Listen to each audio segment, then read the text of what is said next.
Patterson cancer centre வந்து doctor APJ Abdul Kalam அவர்களால் 19/6/2003 துவக்கி வைக்கப்பட்டது. அவர் வந்து பிரசிடெண்ட் ஆகிறதுக்கு முன்னாடி எங்களுடைய சேர்மன், எக்ஸிக்யூட்டிவ் சேர்மனாக இருந்தார் பேட்டர்சன் கேன்சர்.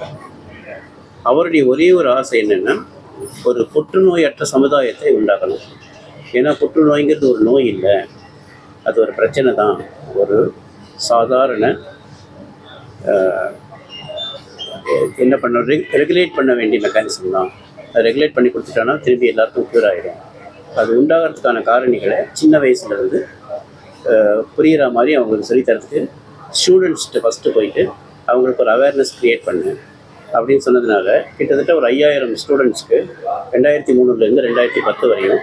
ஏன்னா கவர்மெண்ட் அதுக்கு பிறகு ஸ்டூடெண்ட்ஸ் இங்கே கூட்டிகிட்டு வந்து நீங்கள் லெக்சர் கொடுக்கக்கூடாது, அவங்க ட்ராவல் பண்ணும்போது வரக்கூடிய ஆக்சிடென்ட்டுக்கு ப்ராப்ளம் இருக்குன்னு சொல்லி நிறுத்திட்டாங்க. ஆனால் அதுக்குள்ளாரையே நாங்கள் 5000 ஸ்டூடெண்ட்ஸ்க்கு ரைட் ஃப்ரம் கன்னியாகுமரியிலேருந்து இந்த எண்டில் கர்நாடகா பார்டர் வரையும் கேரளா பார்டர் வரையும் உள்ள ஸ்டூடெண்ட்ஸோட பேசியிருக்கோம். பேசி அவங்களுக்கு பாடம் சொல்லி தரும்போது அவர்கள் தன்னுடைய ஸ்கூலில் நடக்கக்கூடிய ப்ரேயர் மீட்டிங்கில் அதை எல்லாருக்கும் அனௌன்ஸ் பண்ணுவாங்க. மீதி எல்லாருமே வர முடியாது. அது மாதிரி ஃபஸ்ட்டு ப்ரிவென்ஷன் அங்கேருந்து ஆரம்பித்தோம். செகண்ட் ப்ரிவென்ஷன், டாக்டர்ஸ்க்கு நிறைய பேருக்கு இது கேன்சர்னால் என்னன்னு தெரியாமல் இருக்குதுன்னு சொல்லிட்டு டாக்டர் அவேர்னஸ் ப்ரோக்ராம் அப்படின்னு சொல்லிட்டு அது ஒரு 10 வருஷம் நடத்தி அவர்களுக்கு எப்படி இதை கண்டுபிடிக்கிறது அப்படிங்கிறதுக்கு அவர் ப்ரோக்ராமாகவே போட்டிருந்தேன். இது பேர் கதி அப்படின்ற வழி, எந்த வழியில் போனால் அவங்களுக்கு கண்டுபிடிக்கணும் அப்படிங்கிறது நடத்திட்டு இருந்தோம். அதன் பிறகு பப்ளிக் அவேர்னஸ் ப்ரோக்ராம், அதில் 2ஆக பிரிச்சிருந்தோம். ஏடி கேன்சர் டிடெக்ஷன் ஒன்றும், மற்றபடி கிளாஸ் எடுத்துகிட்டு பப்ளிக்கை கூப்பிட்டு வச்சு சொல்லிக் கொடுக்குறதும் 2 விதமாக பண்ணுவோம். இவ்வளோ பண்ணியும் ஏடி டிடெக்ஷனுக்கு எல்லாருமே பயப்படுறாங்க, இன்க்ளூடிங் த டாக்டர்ஸ் இருக்கும்.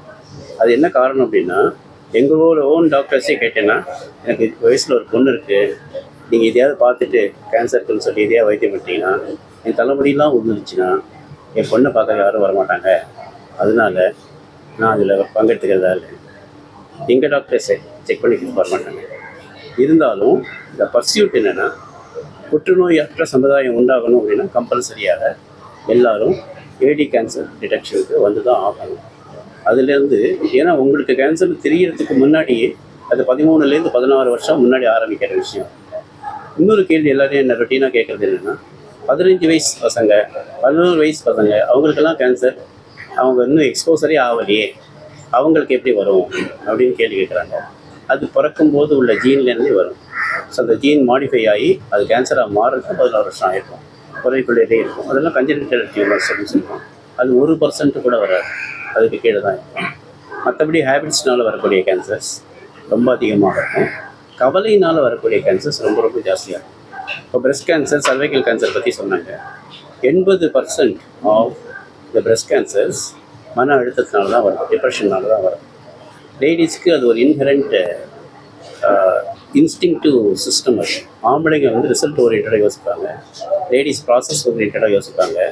ஸோ அதுக்கு ஒரு ப்ராப்ளத்துக்கு சொல்யூஷன் கண்டுபிடிக்கிறது எவ்வளோ கஷ்டம் அப்படிங்கிறத ஆம்பளைங்க டக்குன்னு கண்டுபிடிச்சிடும். ஆனால் லேடிஸு அதை கண்டுபிடிக்கிறது ரொம்ப நாள் ப்ராசஸ் பண்ணி தான் வரணும். ஸோ அந்த பிரெயின் அதில் ஆக்டிவ் ஆகி அது டல் ஆகிட்ட போது டிப்ரெஷனில் கொண்டு விட்டுடும். அந்த டிப்ரெஷன்லேருந்து உடம்புல கோணமான செல்கள் வளர்ந்து பிரஸ்ட்லேயோ சர்வைக்ஸ்லேயோ வந்து அஃபெக்ட் ஆகும். இது எல்லாத்தையும் கூட இந்த ப்ரோக்ராமில் சொல்லிக் கொடுப்போம். இந்த வாட்டி இந்த ப்ரோக்ராமில் அடிஷ்னலாக நாங்கள் போட்டுக்கிறது 2 தான். ஒன்று வந்து இந்த கொரோனா இங்கே ஜாஸ்தியாக பல்மனரி ஃபங்க்ஷன் டெஸ்ட் பண்ணி லங் கெப்பாசிட்டி பற்றி பார்க்குறோம். கரஸ்பாண்டிங் எக்ஸ்ரே எடுத்துகிட்டு சைலண்ட்டாக உள்ளுக்குள்ளார கொரோனா இருக்க வாய்ப்பு இருக்கா அப்படிங்கிறது செக் பண்ணணும். இதில் சேர்த்துக்கணும். ஏன்னா இன்னும் கொஞ்ச நாள் நீங்களே பார்ப்பீங்க, கொரோனா சர்வைவர்ஸ் அவங்களுக்கு விதவிதமான புற்றுநோய் வரதுக்கான வாய்ப்புகள் அதிகமாகும். அதனால் அதை முதல்ல இப்போவே ப்ரெடிக்ட் பண்ணி பார்க்க ஆரம்பிக்கணும். மற்றபடி ரொட்டீனாக பிளட் கேன்சருக்கான பக்கத்துக்கு ஒரு பெரிஃபரல் ஸ்மியர் போகும். அப்புறம் யூரின்லேயே பலவிதமான கெமிக்கல்ஸ் வெளியில் எக்ஸ்க்ரீட் ஆகிறதுனால உள்ளுக்குள்ளே இருக்கக்கூடிய ப்ராசஸில் கேன்சர் இருக்கா இல்லையாங்கிறது கண்டுபிடிச்சிருக்காங்க. 2 சிம்பிள் டெஸ்ட்டு, பேப் ஸ்மியர் எல்லா லேடிஸ்க்கும் கம்பல்சரியாக இருக்கும். 3வது x-ray chest, ECG and echo இந்த அப்டமன் பார்த்துருவோம், அல்ட்ராசவுண்ட் அப்டமன் பார்த்துருவோம், அல்ட்ராசவுண்ட் வச்சுட்டு. ஸோ எல்லாமே ஒரு ரூல் அவுட் பண்ணி உங்களுக்கு ரிப்போர்ட்டு இந்த சனிக்கிழமை அது ஞாயிற்றுக்கிழமை கேன்சர் கம்ப்ளீட் ஸ்க்ரீனிங் முடிஞ்சிருச்சுன்னா வர ஞாயிற்றுக்கிழமை அன்றைக்கி எல்லாரையும் கூப்பிட்டு வச்சு யார் யாருக்கு என்னென்ன ப்ராசஸ்க்கு ஃபர்தர் இன்வாலுவேஷன் ஃபர்தர் டெஸ்ட் பண்ணணும்னு சொல்லியிருக்கோம். இதுக்கு நடுவில் ஏதாவது பயாப்சி எடுத்து இது பாசிட்டிவ் ஆகிடுச்சுன்னா அவங்கள ஐசோலேட் பண்ணிவிட்டு ஃபுல் ஒர்க்கப் பண்ணி அவங்களுக்கு ட்ரீட்மெண்ட் ஆரம்பிச்சு. இதுதான் இதோட purpose. Okay sir. Patterson cancer சென்டரின் 23ஆம் ஆண்டு விழாவில் பங்கேற்பதில் மிக மகிழ்ச்சி அடைகின்றேன். என்னோடு இந்த நிகழ்வை சிறப்பு விருந்தினராக பங்கேற்றிருக்கின்ற திராவிட மாடல் ஆட்சியில் மாநில முதலமைச்சர் அவர்கள் எடுத்திருக்கின்ற அந்த நடவடிக்கைகளை பாராட்டி பேசியிருக்கின்ற மதிப்புக்குரிய திரு டாக்டர் சவுந்தரராஜன் அவர்களே, மதிப்புக்குரிய நீண்ட நாளை நண்பர் பெரிய கால நண்பர் திரு டாக்டர் எஸ் குமாரவேல் அவர்களே, திரு டாக்டர் எஸ் கிருஷ்ணன் அவர்களே, திரு டாக்டர் ஆதர்ஷ் ராகவன் அவர்களே, மதுரைக்குரிய எல்ட்ரேட் குமார் நீங்கதான் பாக்குறாங்க, அவர் பேரதான் கேள்வி அவர்களே, இதற்கு முன்னால் வரவேற்பு மதுரைக்குரிய டாக்டர் உஷா விஜயராகவன் அவர்களே, இறுதியாக நன்றி இடத்திருக்கின்ற மதுரைக்குரிய பி.டி. கோவிந்தராஜன் அவர்களே, இந்த நிகழ்வில் கலந்து கொண்டிருக்கின்ற இன்னொரு மாநகராட்சியின் ஜோனா ஹெல்த் ஆபீசர் அவர்களே மற்றும் ஊடகத்தை சேர்ந்த நண்பர்கள் அனைவருக்கும் வணக்கம். மதுரைக்குரிய திரு டாக்டர் குமாரவேல் அவர்கள் என்னை சந்தித்து இந்த நிகழ்ச்சிக்கு வர வேண்டும் என்று அழைத்தார். இது நல்ல நிகழ்ச்சி. கேன்சர் பற்றிய அந்த விழிப்புணர்வு மற்றும் அதை ஒட்டி நடைபெறுகின்ற இதயா மருத்துவமனை சார்பில் எடுக்கப்படுகின்ற அந்த நடவடிக்கை விளையாட்டு என்று சொல்லியிருந்தார். மாநகராட்சியின் சார்பில் நமக்குரிய முதலமைச்சர் அவர்கள் நமக்குரிய மேயராக இருந்த காலகட்டத்தில் மாநகராட்சியின் சார்பில் இயங்குகின்ற சுகாதாரத்துறையை மிக சிறப்பாக மேம்படுத்தி அந்த சுகாதாரத்துறையின் மூலம் ஏழை எளிய மக்கள் உடனடியாக பயன்பெறுகின்ற அளவில் பல திட்டங்களை தீட்டினார். அதைதான் இன்றைக்கு எனக்கு முன்னால் பேசுகின்ற போது அதற்குரிய மருத்துவர் சவுந்தரராஜன் அவர்கள் சொன்னார். என்னுடைய கருத்தை அன்றைய தினம் மாண்புமிகு உள்ளாட்சித்துறை அமைச்சராக மாண்புமிகு துணை முதல்வராக இருந்த இன்றைய முதல்வர் அவர்கள் என்னை அழைத்து என்னுடைய கருத்தை கேட்டறிந்து அதை நிறைவாக செயல்படுத்தினார் என்று சொன்னார். எனக்கு ஒரு மிக்க மகிழ்ச்சி. அவர் காட்டுகின்ற அந்த வழியை தான் இன்றைக்கு பெருநகர சென்னை மாநகராட்சி செயல்பட்டுக் கொண்டிருக்கின்றது. உதாரணமாக நாங்கள் எல்லாம் உள்ளாட்சி அமைப்பிலே தேர்வு பெற்று நானே முதலமைச்சர் அவர்களால் துணை மேயராக நான் அறிவிக்கப்பட்டு அந்த பொறுப்புக்கு வந்த பிறகு மருத்துவ துறையின் சார்பில் இயங்குகின்ற அந்த பல்வேறு பணியை நாங்கள் காட்டிய ஆர்வத்தின் அடிப்படையில் அப்பொழுது அதற்குரிய மேயராக இருந்து இன்றைக்கு மக்கள் மருத்துவ மற்றும் மக்கள் நல்வாழ்வுத்துறை அமைச்சராக இருக்கின்ற அதற்குரிய சுப்பிரமணியன் அவர்களும் சென்னை மாநகராட்சியின் சுகாதாரத்துறைக்கு தன்னாலான எல்லா உதவியும் செய்தேன் என்று சொல்லி அது செய்து கொண்டிருக்கின்ற தொடர்ச்சியாகத்தான் இன்றைக்கு டயாலிசிஸ் ஒவ்வொரு மண்டலமாக வேண்டும் என்று சொன்னோம் என்று அன்றைக்கு மருத்துவ சொன்னார்கள். இப்போது ஒவ்வொரு மண்டலத்திலும் மாநகராட்சியின் சார்பிலும் ரோட்ரிக் நிர்வாகிகளுடைய ஒத்துழைப்போடு கூட டயாலிசிஸ் சென்டர், இலவச டயாலிசிஸ் சென்டர் தொடர்ந்து நாங்கள் அதை கட்டமைத்துக் கொண்டிருக்கின்றோம். காரணம், இன்றைய காலகட்டத்தில் டயாலிசிஸ் என்ற ஒரு அந்த சேவை பொதுமக்களுக்கு அத்தியாவசியமாகிறது. டயாலிசிஸ் சிகிச்சை பெற வேண்டும் என்று ஒவ்வொருத்தரும் கிட்டத்தட்ட ஒரு 2000-3000 அதற்காக யாரும் பேரும் அதற்கு செலவழிக்கக்கூடிய ஒரு சூழல் உருவாகிறது.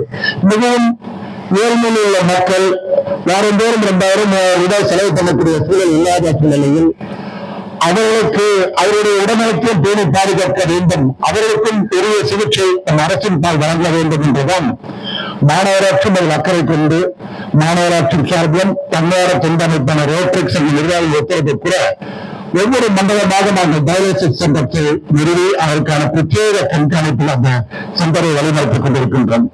அவருக்கு எனக்கு மருத்துவர் ஐயா சவுந்தரராஜன் குறிப்பிட்டதை போல அவரும் அதை நாங்கள் செயல்படுத்துவதற்கு அவரே ஒரு காலத்தில் அவருக்கு ஒரு நடுக்கட்டாக இருந்திருக்கின்றார் என்பதை நினைக்கும் போது எனக்கு மகிழ்ச்சியாக இருக்கின்றது. அதே போல மருத்துவத்துறையில் இன்றைக்கு ஏராளமான இன்றைக்கு நம்ம ஜோனல் ஹெல்த் ஆபீசர் அறிமுகம் நான் அவருடன் நடந்து வருவதை சொன்னேன்.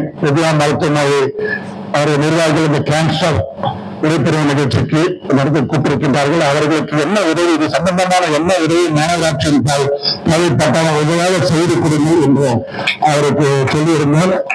அவரும் கண்டிப்பாக நீங்கள் எங்களுக்கு உங்களுடைய அந்த சேவைக்கு என்ன உதவிகள் மாநகராட்சியின் சார்பில் தேவைப்பட்டாலும் அவர்கள் அணுகினால் அவர் அதற்கான சட்டத்திட்டங்களை உட்பட்டு கண்டிப்பாக அதை உங்களுக்கு செய்து தருவார் என்ற தெரிவித்துக் அது எப்பொழுதும் நான் கூட சொன்ன நம்முடைய மாணவர்கள் இன்றைக்கு சிறுநீர் பரிசோதனை செய்ய வேண்டும் என்று தொடர்ந்து நடைபெற்றுக் கொண்டிருக்கின்றது.